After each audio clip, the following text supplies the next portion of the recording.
Eukaryotic transcription हम अभी शुरू करेंगे। तो यूकैरियोटिक और प्रोकैरियोटिक में आपको डिफरेंस पता ही होगा। जो हमारे यूकैरियोट्स होते हैं उनमें न्यूक्लियस प्रेजेंट होता है, जबकि प्रोकैरियोट्स जो थे उसमें न्यूक्लियस प्रेजेंट नहीं था। तो इसी की वजह से इस न्यूक्लियस के अलावा उनके अंदर जो माइटोकॉन्ड्रिया वगैरह होते हैं और प्लांट्स में क्लोरोप्लास्ट होते हैं, है ना, उसमें भी अपना ही अलग डीएनए होता है, क्योंकि एंडोसिम्बायोसिस प्रोसेस से वो यूकैरियोट्स में आए हैं। तो जो उसकी ऑर्गेनेली में आरएनए पॉलीमरेज होते हैं वो अलग होते हैं, और जो न्यूक्लियस में आरएनए पॉलीमरेज होते हैं वो अलग होते हैं। अब बेसिकली हम तीन तरह के आरएनए पॉलीमरेज की बात करते हैं, पॉलीमरेज 1 2 3। ओके, पॉलीमरेज जब आरएनए पॉलीमरेज 1 काम करता है तो ये सब बनाता है 5.8 S R R N A, 18 S R R N A और 28 S R R N A. तो बेसिकली राइबोसोम के आरएनए को आरएनए पॉलीमरेज 1 सिंथेसाइज करेगा, आरएनए पॉलीमरेज 2 सिंथेसाइज करेगा एमआरएनए, मोस्ट ऑफ एसएनआरएनए मतलब U1 U2 U4 U5 इन सबको, और एमआईआरएनए को भी पॉलीमरेज 2 ही सिंथेसाइज करेगा। फिर जो आरएनए पॉलीमरेज 3 है वो टीआरएनए, 5S U6, ये जो एसएनआरएनए है जो ऊपर बचा था वो यहाँ है, और H1 आरएनए यही सिंथेसाइज करेगा। इसके अलावा प्लांट्स जो हैं उनके क्लोरोप्लास्ट, जैसे मैंने अभी कहा था, उसमें आरएनए पॉलीमरेज 4 5 वगैरह होते हैं। जो हमारा 4 होता है वो नॉन लॉन्ग कोडिंग आरएनए को सिंथेसाइज करता है, जबकि 5 है एसआई आरएनए को सिंथेसाइज करेगा। ये जो प्लांट्स के ये पॉलीमरेज हैं, ये एक्चुअली इस आरएनए पॉलीमरेज 2 की ही एक डेरिवेटिव फॉर्म है। इसके बाद सबसे पहले बात करूंगा मैं अल्फा मैनिटिन की। ये आपको याद रखने की जरूरत है, क्योंकि एक बार आईआईटी जैम के क्वेश्चन पेपर में क्वेश्चन आ चुका है। तो आरएनए पॉलीमरेज 2 में ऐसा है कि मतलब आरएनए अल्फा मैनिटिन जो है, अगर हम तीनों आरएनए पॉलीमरेज पे उसको डाले 1 2 3 पे, तो मोस्ट सेंसिटिव है आरएनए पॉलीमरेज 2। उसके बाद जो उससे थोड़ा कम सेंसिटिव है वो पॉलीमरेज 3, फिर 1 इज लीस्ट सेंसिटिव। ये इतना कम सेंसिटिव है कि इसको कभी कभी रेजिस्टेंट भी कह देते हैं। इसके बाद हम थोड़े से प्रमोटर की बात करेंगे। तो यूकैरियोटिक प्रमोटर जो है वो वीक प्रमोटर है, मतलब उनमें नॉन कोवेलेंट बॉन्डिंग उतनी ज्यादा नहीं होती जितनी प्रोकैरियोट्स में होती थी।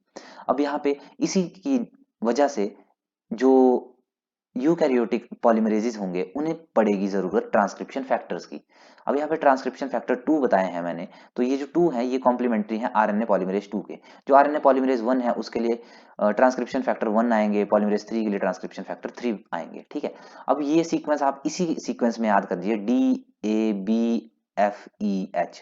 अब मैंने इसे कैसे याद किया है कि दया आया बाहर से और फोड़ दिया मुझे ऐसे ही, दिया मुझे बाहर है और ऐसे ही। ओके, ऐसे ही मतलब मैंने बना लिया है इसको याद रखने के लिए इस सीक्वेंस में। और ये ऐसा है कि जो डी है वो टाटा बॉक्स को आइडेंटिफाई करेगा, ए डी को स्टेबलाइज करेगा, बी बाइंड करेगा बी आर ई सीक्वेंस से। ये बी रिकॉग्निशन एलिमेंट्स होते हैं।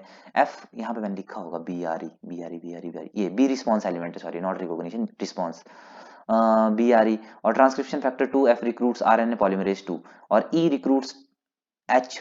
और जब एच आएगा इसमें काइनेज और हेलिकेज एक्टिविटी होती है, और ये 10 सब यूनिट से मिलकर बना होता है। ये आप देख लेंगे +1 साइड के सबसे आगे की तरफ हमें आई एन आर मिलेंगे जो इनिशिएटर सीक्वेंसेस होते हैं। इधर को 25 -25 पे टाटा बॉक्स होगा, -35 पे बी आर ई होगा, -35 पे सी ए टी बॉक्स होगा, और नीचे की तरफ आपको मिलेंगे डी सी ई जो डाउन स्ट्रीम कंट्रोल, यहाँ लिखा है मैंने डाउन स्ट्रीम कंट्रोल एलिमेंट्स हैं, और डी पी ई कहीं लिखा है मैंने डाउन स्ट्रीम प्रमोटर एलिमेंट्स हैं। ठीक है, all these sequences are not present at the same time, thus eukaryotic promoter is not strong. देखो ये जो यहाँ पे मैंने आपको सब बताए हैं एलिमेंट्स, ये सब प्रेजेंट नहीं होते, इसीलिए वो वीक प्रमोटर है, तभी इन्हें ट्रांसक्रिप्शन फैक्टर की जरूरत होती है। अगर ये सभी प्रेजेंट होते तो एक तरह से वो स्ट्रॉन्ग प्रमोटर की तरह काम कर लेता। अब यूकैरियोटिक इनिशिएशन की बात करेंगे तो आरएनए पॉलीमरेज जो है उसे हम उसके पीछे की तरफ एक टेल होती है जिसे हेप्टापेप्टाइड टेल कहते हैं, या सीटीडी टेल भी जिसे कहा जाता है। अब इसी में अलग अलग तरह के रिपीट्स होते हैं, जैसे YSPT SPS, ये है tyrosine serine proline threonine, serine proline serine, ये सीक्वेंस है। अब क्या होता है कि जो मैंने ऊपर आपको ट्रांसक्रिप्शन फैक्टर्स बताए, तो ये H जो है ये अपनी काइनेज एक्टिविटी दिखाएगा, तो उसमें फॉस्फेट ऐड करेगा। सबसे पहले ये फिफ्थ पे ऐड करेगा फॉस्फेट, जिससे कन्फर्मेशनल चेंजेस होंगी। अब जैसे ही ये कन्फर्मेशनल चेंजेस होंगी, यहाँ पे सिटी डिटेल में है ये सीक्वेंस, ठीक है। तो जैसे ये कंफर्मेशन चेंज होगी, उसके बाद ये क्या करेगा, सेकंड अपना एक फॉस्फोराइलेशन करेगा सेकंड सेरीन पे। पहले ये फिफ्थ पे करेगा, फिर सेकंड पे करेगा। जैसे ही इसने सेकंड पे की तो फिर ट्रांसक्रिप्शन स्टार्ट हो जाती है एक तरह से, बिकॉज आरएनए सिंथेसाइज होता है इस सिग्नल के बाद। और जैसे ही ये सेकंड सेरीन वाला इसे सिग्नल मिलता है, वैसे ही ये एलोंगेशन फेज में भी एंटर कर जाती है। अब एलोंगेशन फेज में जब ये एंटर होगी तो आरएनए पॉलीमरेज मूवमेंट में एक आरएनए एंड इलोंगेट्स इट नहीं लिखा, समझ लीजिए। ओके, तो आरएनए पॉलीमरेज जैसे जैसे मूव करेगा वो वैसे वैसे आरएनए सिंथेसाइज करेगा और उसकी मूवमेंट से वो एलोंगेट भी होता रहेगा। अब जो एरर होते हैं वो फिर से दो तरह से यहाँ पे ठीक किए जा सकते हैं, फॉस्फोराइलेटिंग एडिटिंग और हाइड्रोलाइटिंग एडिटिंग से। अब आरएनए प्रोसेसिंग ये मैंने आपको पहले ही डिस्कस कर दिया था, सेम टू सेम यूकैरियोट्स में भी वैसे ही होता है। अब आरएनए प्रोसेसिंग यहाँ पे पर्टिकुलर मैंने इसलिए डिस्कस की है क्योंकि जब हम प्रोकैरियोट्स पढ़ते थे तो सपोज वो सिंगल है, अब उसमें ऐसे ऐसे जो भी पड़ा है उससे प्रोसेस डीएनए से प्रोसेस हो जाएगा डायरेक्टली आरएनए, सब साइटोप्लाज्म में हो रहा था। पर अगर हम बात करेंगे हमारे यूकैरियोट्स की, तो इसमें जैसे डीएनए से जब आरएनए बनेगा तो आरएनए को बाहर भी आना पड़ता है इनटू द साइटोप्लाज्म। तो न्यूक्लियस का एनवायरनमेंट अलग होता है और साइटोप्लाज्म का एनवायरनमेंट अलग होता है। इसके चक्कर में उसे हम कुछ ना कुछ प्रोसेसिंग से उसे गुजरना पड़ता है ताकि वो बाहर भी सर्वाइव कर पाए। सबसे पहले क्यों हम ये करते हैं? सबसे पहले इसलिए करते हैं क्योंकि इसमें स्प्लिट जीन या स्प्लाइसिंग करनी होती है। क्योंकि जब यहाँ पे आरएनए प्रेजेंट होता है उस पे इंट्रॉन एक्सॉन्स दोनों होते हैं, तो हमें इंट्रॉन्स बाहर निकालने क्योंकि वो इंटरवीनिंग सीक्वेंस होते हैं, और हमें एक्सॉन चाहिए जो एक्सप्रेसिंग सीक्वेंस है, और वही एक्सप्रेसिंग सीक्वेंस बाद में प्रोटीन बनाने के काम आएंगे। उसके बाद 5' कैपिंग होगी। 5' कैपिंग में क्या होता है, आरएनए ट्राइफॉस्फेटेज एक एंजाइम होता है, वो क्या करता है जो हमारे न्यूक्लियोटाइड्स होते हैं, जैसे लास्ट में जो न्यूक्लियोटाइड जुड़ा वो ट्राई न्यूक्लियोटाइड होगा, तो इसके साथ वाला फॉस्फेट अल्फा फिर बीटा फिर गामा ऐसे करके होगा। अब उसके चक्कर में क्या होता है कि जो ट्राइफॉस्फेटेज है ये बीटा और गामा के बीच में कट मारेगा, ठीक है। फिर इसके बाद जीएमपी ट्रांसफरेज आएगा, ग्वानोसिन मोनोफॉस्फेट ट्रांसफरेज। ये क्या करेगा, जीएमपी को ऐड करेगा यहाँ पे ले जाके, तो ये है हमारा जीएमपी का मॉलिक्यूल, है ना। अब इसमें से क्या होगा, इसमें से भी बीटा और गामा कट हो जाएंगे और ये जाके जुड़ जाएगा यहाँ पे, ठीक है। अब उसके बाद आता है हमारा methyl transferase which add CH3 to N7 of guanine.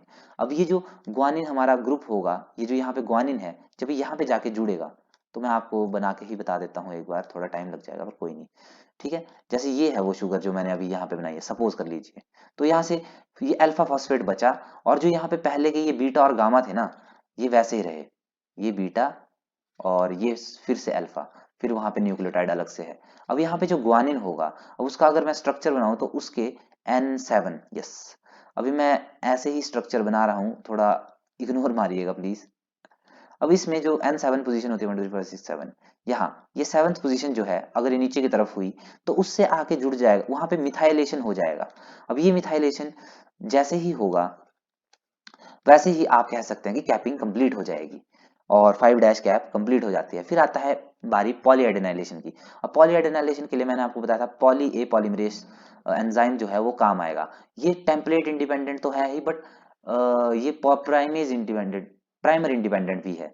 तो ये poly A polymerase enzyme which add poly A tail, ये along with poly A binding proteins यहाँ पे पॉली ए टेल की एडिशन करता है। और जैसे ही पॉली ए टेल की एडिशन हुई उसके बाद कुछ पोस्ट ट्रांसक्रिप्शनल सेटिंग्स नहीं, पोस्ट ट्रांसक्रिप्शनल मॉडिफिकेशंस चलती हैं जिसमें CPSF और CTSF काम करते हैं, क्लीवेज एंड पॉलीएडेनिलेशन फैक्टर और क्लीवेज स्टिमुलेटिंग फैक्टर, है ना। तो इसमें क्या होता है कि जैसे ही ये होंगे फिर उससे जो HNRNA है, ये हमारा इमेच्योर RNA है जिसमें 5' कैप है, ये है, पर इसमें इंट्रॉन प्रेजेंट है। पर जैसे ही ये प्रोसेसिंग होंगी वैसे ही मैच्योर आरएनए में ये कन्वर्ट हो जाएगा। फिर मैच्योर आरएनए में जैसे ही कन्वर्ट होएगा होगा ओनली आफ्टर मतलब इसके बाद ही आरएनए जो है वो साइटोप्लाज्म में जाने के लिए एंटर होता है। ऑल्दो सिग्नल हमारी कैपिंग देती है कि अब ये साइटोप्लाज्म में एंटर हो सकता है, पर जब तक पॉलीएटेलिंग कंप्लीट नहीं होगी तब तक वो साइटोप्लाज्म में नहीं जाएगा। ओके, फिर hydrolytic activities of RNA polymerase start and it can enter termination. Okay okay, ये फिर से ओके, यहाँ पे poly A is identified by CPSF और CSTF। तो मैंने बताया यहाँ पे पोस्ट ट्रांसक्रिप्शनल जो मॉडिफिकेशन होती है जिसमें इंट्रॉन्स निकल जाते हैं और एक्सोन बचते हैं, और इसमें लास्ट में ये CPSF और CSTF यही इसे रिकॉग्नाइज करेंगे पॉलीटेल और अप्रूवल देंगे कि हाँ अब टर्मिनेशन हो सकती है।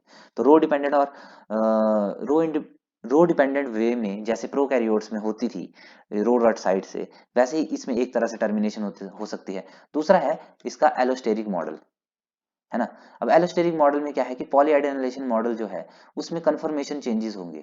ये पॉलीएडेनाइलेशन जहाँ पे ये पॉली ए टेल्स ऐड हुई हैं, यहाँ पे कुछ कन्फर्मेशनल चेंजेस होंगे, जो चेंजेस होने की वजह से आरएनए पॉलीमरेज डिसोशिएट कर जाएगा। फिर आता है लास्ट में टॉर्पीडो मॉडल। इसमें दो थ्योरीज एग्जिस्ट करती हैं। एक है कि एक्सोन्यूक्लियस जो है वो पॉली ए साइट पे कट करेगा, जो एक्सोन्यूक्लियस यहाँ पे काम करते हैं वो XRN24 एंड ROT1 काम करेंगे। और दूसरी जो टॉर्पेडो मॉडल के ही अंदर पड़ी जाती है वो है degrading RNA pushes out the RNA polymerase. मतलब क्या होता है कि जब एंड आ जाता है उसका तो वो पुश कर देता है। इसी के साथ हम चलते हैं। Thank you very much.